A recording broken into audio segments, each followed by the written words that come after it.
పల్నాడు జిల్లా గురజాల్లోని కృష్ణానది పరివాహక ప్రాంతం కలుషితమైంది. నీటి కలుషితమైన AP nature welfare council chairman Ambati Navakumar ఆవేదన వ్యక్తం చేశారు.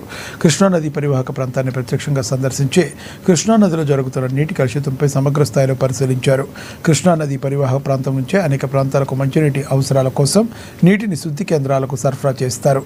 అయితే నీరు కలుషితమై ఉన్న విషయాన్ని పూర్తిగా తెలియక ప్రజలు ఆ నీటిని వినియోగించడం వల్ల వివిధ రకాల ఆరోగ్య సమస్యలు గురవుతున్నట్లు పరిస్థితులు వెలుగుకి వస్తున్నాయి.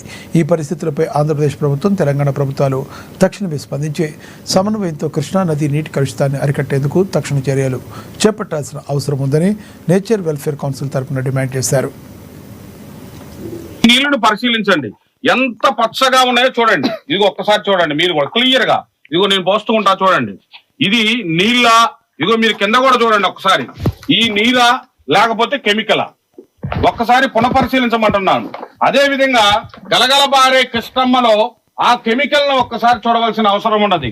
ఇక్కడ చేపలు పట్టుకునే వాళ్ళు గాని, పిలిగ్రిమ్స్ గాని ఎంతో మంది వస్తున్నారు. ఎవరి ప్రాణాలు హరించకపోతాయి, దీని మీద పూర్తిగా ఒక అవగాహనకు రావాల్సిన అవసరం ఉన్నది. ఇక్కడ మీరు చూస్తే ఈ నీళ్ళ కెమికల్ కూడా అర్థం కాని పరిస్థితి, బురగలు వస్తున్నాయి. నీరు ఎందుకు కలుషితమైంది?